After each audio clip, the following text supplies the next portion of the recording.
대통령의 대국민 담화와 관련돼서 저희 출연하셨던 임세은 소장이나 신인규 위원장이 정말 열변을 토하다가 가셨습니다. 근데 이분들의 예상과 저의 예상이 조금 사뭇 달랐던 것은, 저는 제 자랑은 아니지만 나름의 상식과 합리를 갖추고 제도권의 시각으로 그간 정치권을 바라봐 왔기 때문에, 제도권뿐만 아니라 실제 밑바닥에서 어떤 시각으로 이 대통령과 현 집권 세력을 바라보는지에 대한 그런 차이가 좀 발생하는 것이죠. 저도 어찌됐든 언론밥을 참 오래 먹어서 그런지 그래도 이런 총선 국면에서는 정치적으로 이해득실을 만약에 따진다면 이런 행동은 하지 말아야 된다, 혹은 반대로 이런 행동을 해야 한다, 이렇게 해야만 지지율이 올라가거나 중도 무당층의 표심이 흔들릴 수 있다, 그런 계산을 하기 마련인데요. 저의 생각은 틀렸습니다. 틀렸다는 점을 겸허히 인정하는 바이고, 대통령은 어제 대국민 담화로 사실상 국민들의 마음과 뇌리에 별 기대를 하기가 어려운 사람, 더 이상 신뢰 가지 않는 사람, 국민들의 목소리를 듣지 않는 사람으로 낙인 찍힌 것 같습니다. 그래서 너무 섣불리, 그래도 집권 2년 차의 행정부 수반에 권력 누수 형상이 이렇게 일찍 일어나는 적은 없기 때문에 레임덕이라는 표현도 저는 그간 조심해 왔는데요. 어제부터는 레임덕이자 총선 이후에 조국 대표가 얘기한 것처럼 데드덕으로 가고 있지 않나, 이런 생각도 들었습니다. 실제 그렇게 나아가고 있는 것 같고요. 왜냐? 보통 정치인들은 여론에 민감하게 반응하는 눈치를 챙겨야 됩니다. 한마디로 여론에 민감하게 반응하고, 가장 무서운 건 사실 여론이죠. 정치인들이 언론을 그래서 상대하기 꺼려하는 이유도, 언론이 여론을 비추는 때론 거울이기도 하고, 언론이 국민들이 궁금해하는 걸 대신 물어봐주는 그런 역할을 그간 수행해왔기 때문입니다. 그래서 언론도 껄끄러워하고, 또 그 여론을 담는 그릇인 언론을 또 껄끄러워하는 것이고요. 근데 여론조사상 드러난 이런 국민들의 민심이나 대통령을 지지하지 않는 사람들의 어떤 비중이 변함없이 이렇게 1년 10개월 동안 유지가 됐다는 데 대해서 대통령은 아무 위기의식도 없고 경각심도 없고 감각 자체가 없다는 것을 저는 어제 다시 확인했습니다. 그래서 이걸 세세하게 들여다보고 분석할 필요는 없겠습니다만, 그래도 어제 오늘을 관통하는 중요 이슈이기 때문에 일단 무엇을 계산하지 못하고 있는지에 대해서 제가 하나 짚자면은요, 대통령과 대통령실, 그리고 여당에서 대통령 얼굴로 어떻게든 선거를 치러보려고 하는 이른바 친윤, 찐윤, 대통령을 위시해서 자신의 권력을 유지하려고 하는 사람들, 이 사람들이 잘못 판단하고 있는 건 무엇일까? 곰곰이 생각해봤더니 의사라는 집단이 그리 대단한 집단이라고 저도 생각하지 않습니다. 기득권이냐? 기득권이죠. 가끔 집단 이기주의를 드러내느냐? 모든 집단은 다 이기주의입니다. 근데 어제 이 대국민 담화라는 것은 시기로 봤을 때 이미 의정 갈등을 정부가 6주 정도 끌어온 것 같고요. 실제 국민들이 물가를 체감해서 여론조사상 그 수치가 드러나듯이 민생 물가 때문에 장만 보고 와도 야당을 찍겠다라는 사람들이 늘어나고 있는 상황에서 병원에 가서 내가 치료를 받지 못하면, 병원에 가서 내가 수술을 받지 못하면, 내가 아니더라도 내 가족이 수술을 받지 못하고 치료를 받지 못하는 상황이 이어지면 그 환자들이, 그 유권자들이 의사 탓만 하겠습니까? 아니거든요. 의사도 책임이 있지만 이 상황을 계속해서 끌어오고 있는 대통령과 대통령실, 정부를 향하게 되어 있습니다. 물가도 마찬가지입니다. 물가도 어떤 세계의 어떤 국가의 물가를 비교해서 지금 우리가 먹고 있는 대파 가격이나 사과 가격이 저 미국보다는 싼 거다, 그러니까 우리 잘하고 있다 라고 이야기한들 아무 소용없다는 겁니다. 왜? 내가 들어오는 돈이 적고 내가 뭔가를 사 먹으려고 장을 갔을 때 이 개별 품목 자체가 비싸져 버리면 1년 10개월 동안 정부는 뭐 했느냐?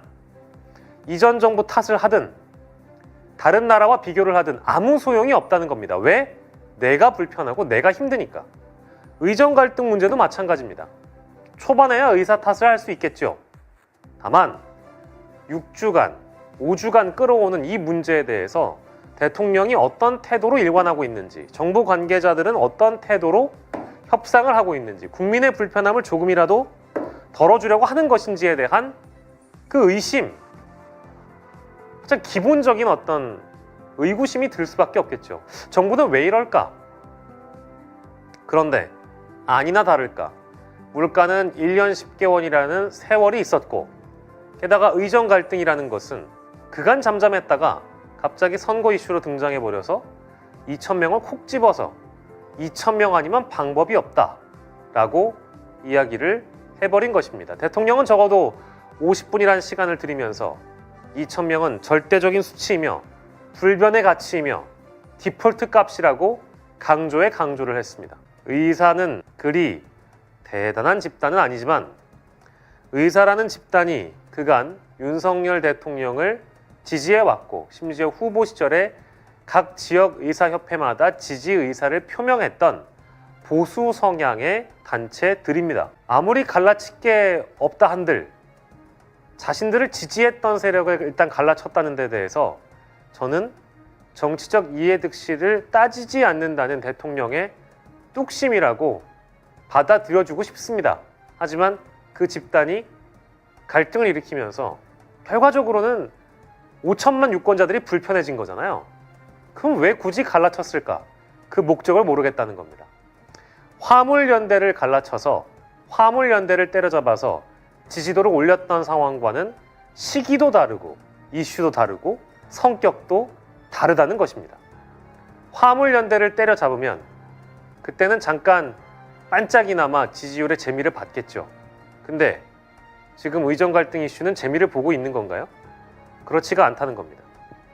지금 막 떠오른 자막 그대로 무지하고 무능한 것을 넘어서 이젠 무감각한 것까지 보여주고 있다는 것입니다. 이렇게 돼버리면서 보수 성향의 단체를 적으로 돌림과 동시에 국민의힘의 각 지역의 격전지와 접전지를 뛰고 있는 후보들 입장에서는 집토끼마저 걱정해야 되는 상황이 돼버린 겁니다. 무지, 무능, 무감각? 이제는 어떤 표현으로도 이 상황을 비유하기가 어렵습니다. 표현하기가 어렵습니다. 의대 증원 규모에 대해서 좀 유연성을 가지고 대처할 줄 알았는데 그마저도 하지 않는 모습을 보면서 또 하나 떠오른 것은 대통령은 주류 언론이나 레거시 언론을 보는 것이 아니라 정말 일각에서 제기됐던 속설 같은, 정말 소설 같은 이야기, 밤마다 우파 유튜버들과 전화를 할 것이다. 밤마다 우파 유튜브를 보면서 국정 현안을 결정할 것이다. 이제는 그런 의견에 제 마음이 흔들릴 정도로 정말 사실인가 보다 라는 생각을 하게 됐습니다. 증원 규모는 열어두지 않았고 2,000명 증원 입장을 그대로 고수했고, 다만 그거를 주워 담은 사람들이 있죠. 한동훈 비대위원장, 그리고 대통령실의 정책실장입니다. 대통령은 50분 내내 2,000명은 불변의 가치라고 원칙이라고 고수를 했는데 감히 아래 것들이 언론에 정부가 국민 눈높이와 맞지 않다라는 얘기를 하면서 이게 자신의 책임은 아니지 않느냐라고 되물어본 한동훈 비대위원장. 이분도 무감각한 건지 아니면 자신의 후위를 도모하는 것인지 모르겠으나 어쨌든 그런 워딩이 나온 것이고요. 정책실장은 한술 더 떠서 이 입장을 마치 인용한 듯이 KBS 뉴스 7이란 방송에 나가서 2,000명은 절대적인 수치가 아니다 라는 언급을 했습니다. 어제 하루 정부 여당 쪽에서 나왔던 메시지를 종합하자면 딱 한 문장입니다. 2,000명이란 수칙은 원칙이자 절대 불변의 가치이지만 숫자에 매몰되지 않아 라는 겁니다. 무슨 소리를 하고 싶은 거죠? 이제 유권자들은 이 내용에 별 관심도 없습니다. 왜? 희망과 기대가 없기 때문이죠. 무풀보단 악풀이라고. 차라리 욕을 해줘야 비판을 해줘야 나한테 관심이라도 있는 것이지, 무풀, 즉 무관심하면 거들떠 보지도 않는다는 얘기가 됩니다. 제가 오늘 오전자로 어떠한 격전지의 후보를 인터뷰를 하고 왔습니다. 그 후보가 그러시더군요. 유권자들은 의정 갈등 이슈에 관심도 없다. 어떻게 되든 말든 그 기저엔 2,000명이라는 숫자를 증원하는 게 현실적으로 가능하느냐라는 그런 의구심도 있지만, 대통령이 민생토론회에서 하도 많은 정책을 발표해서 그 2,000명 증원도 그냥 총선 전에 그냥 내뱉고 총선 이후에 될지 말지 모르겠다 라고 얘기를 한다는 겁니다. 단 한 번에 알아들었습니다. 아, 그렇겠구나. 유권자들은 중앙 이슈에 굉장히 민감하게 반응하는 사람들이고, 이슈 민감도가 굉장히 그것도 높은 수도권에 있는 후보를 인터뷰했는데도 불구하고 그 후보가 얘기하기를 의정 갈등 이슈는 입 밖으로 나오지도 않는다는 겁니다. 나라가 어떻게 되는지 걱정이다. 온갖 데가 다 엉망이어가지고 도대체 어디에 눈을 돌려야 될지 모르겠다. 이젠 정말 지친다, 한숨만 나온다. 여론조사 그대로 나온 대로 정권 심판 정서가 지배하고 있는 선거 국면을 지나가고 있는 겁니다. 그럼에도 불구하고 대통령은 이젠 뒷북도 제대로 치질 못해서 상황을 이렇게 만들었습니다. 이해 당사자들, 전문가 집단이라고 하는 사람들의 의견을 수렴하지 않고 일방적으로 밀어붙이고, 논란이 커지면 고집을 피우고 목리를 부리고 우리가 맞다, 이렇게 해야만 한다, 그것이 마치 불변의 가치인 마냥 협상은 없다, 타협은 없다, 이게 대통령의 뚝심이다. 그래서 뭐 하나 잘 된 게 있습니까? 어떤 것이 됐습니까? 연금개혁? 교육개혁? 노동개혁? 아니면 이번 의료개혁입니까? 저만 이렇게 얘기한다고 생각하지 말아주십시오. 제가 달리 어떤 정치적 성향이 있어서 이런 얘기를 한다고 생각하지 말아주십시오. 왜냐? 이 의견은, 제가 지금껏 얘기했던 방향은 여러분들이 잘 보지 않으실 조선 중앙 동아에 있는 주필들이 하나같이 얘기했던 겁니다. 지난 한두 달간 주필, 논설위원이라는 분들이 대통령은 뭘 했냐? 대통령은 이번 선거 이후에 내려와야 할 것이다. 제가 하지 않았던 예상과 전망마저 조중동에서 하고 있습니다. 하지만 그것마저 듣질 않죠. 현 정부 국정 운영 방식의 총체적인 문제점은 의정 갈등만이 아니었습니다. 그간 무수히 많이 반복적으로 드러났습니다. 하지만 이번에 선거를 앞두고도, 사전투표를 나흘 앞두고도 아무런 변화가 없었습니다. 2,000명이 왜 잘못됐냐라는 근거를 의협에게 제시해달라 라는 것이 대통령의 공식 입장이라니, 제가 그 입장을 듣고 기가 찼습니다. 정부 정책을 결정하는 주체는, 국민들을 위해서 정책을 결정하는 주체는 정부입니다.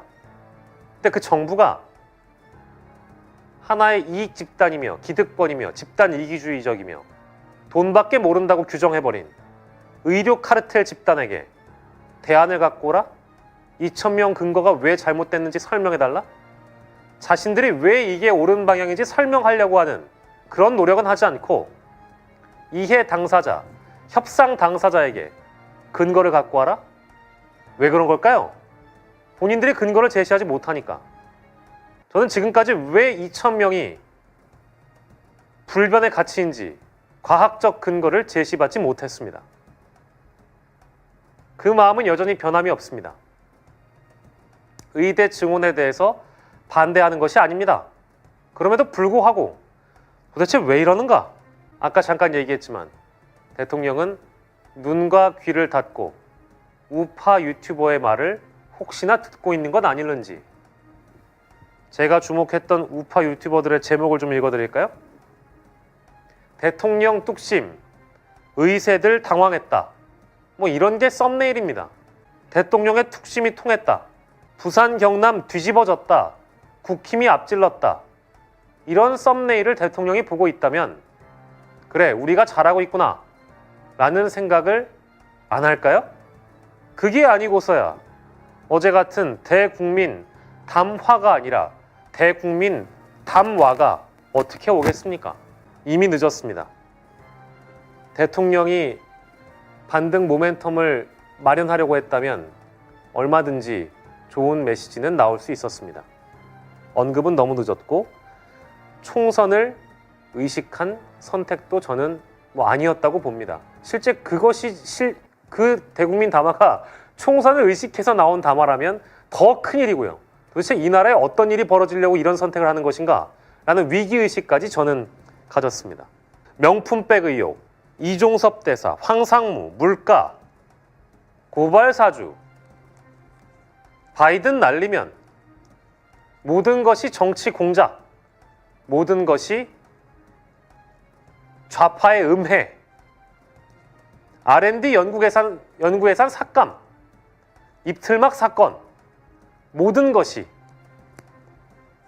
해명에 해명을 더하다가 꼬리를 내리고 다른 이슈로 덮거나 어설프게 유감을 표명하거나 아니면 그것도 하지 않고 국민의힘의 어떤 사람이 이건 좀 잘못된 거 아니냐라고 으름장을 놓으면 그새 주워 담거나 합리화하거나 정당화하거나 윤석열 대통령의 정치는 레임덕을 넘어 이젠 데드덕으로 총선이 그 기점이 될 가능성이 높아졌습니다. 아마도 어제 담화가 해성이 떨어지는 것을 지켜보고 있는 공룡의 심정이랄까. 지구 멸망 직전이다 라는 것이 국민의힘 어떤 후보의 인터뷰더군요. 이런저런 내용들 오늘도 좀 다뤄보겠습니다.